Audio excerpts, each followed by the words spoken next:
Hey, welcome to Maximize Your Influence. This is the channel where we supersize what I did on the podcast where I talked about presence and charisma. Go to MaximizeYourInfluence.com.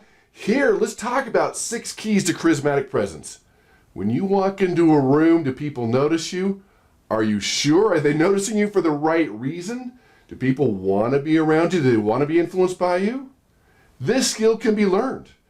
When I tell people there's over 100 influence tools, and that most people only have 4 or 5, people always ask, what's the most important? What's the most important? It's charisma. When you're charismatic, influence becomes easy. And one of the big factors of charisma is your presence. Do you have presence? So what I'll do is talk about 3 do's and 3 don'ts. Just real quick to think about. Which one of these can you try and implement or change? Number 1, the way you walk into a room. Are you erect? Are you confident? Do you feel like you belong? They did a study with lawyers. The way they walk in the room, the way they open their briefcase was a big factor for the juries and trust. Number 2, smile. You have one, use it. You've got to feel the charisma. You've got to feel the influence. The studies do show that when you feel influential, you are more influential. That's true with your presence. A simple smile is contagious. It's disarming. It's charismatic. 3rd do, wherever you are, be there.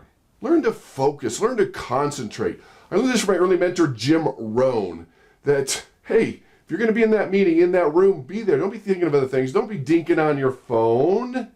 This is a mental thing to where you're having the eye contact. You're not distracted. You're treating the person like the most important person in the world. You're having that presence.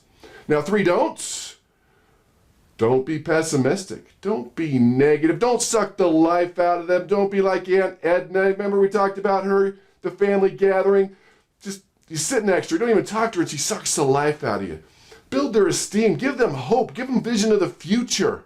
That's the type of person that has charisma, that has presence. And the next one, don't plant a seed.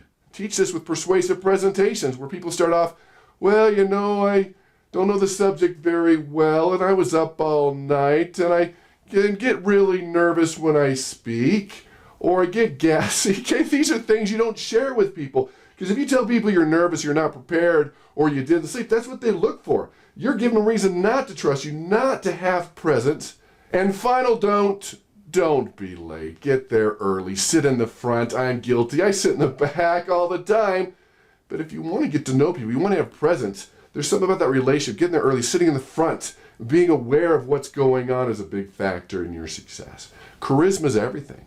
You want to know where you rank with charisma and persuasion? Go to MaximizeYourInfluence.com, take the free Persuasion IQ assessment, get my latest edition of Maximum Influence, the book, the best-selling book, pick up a little shipping and handling. And for more information, MaximizeYourInfluence.com. Hit like and subscribe. Tell your family, friends, and enemies. Appreciate it. Subscribe for the podcast on iTunes, Spotify, or iHeart. It's called Maximize Your Influence, just like this channel.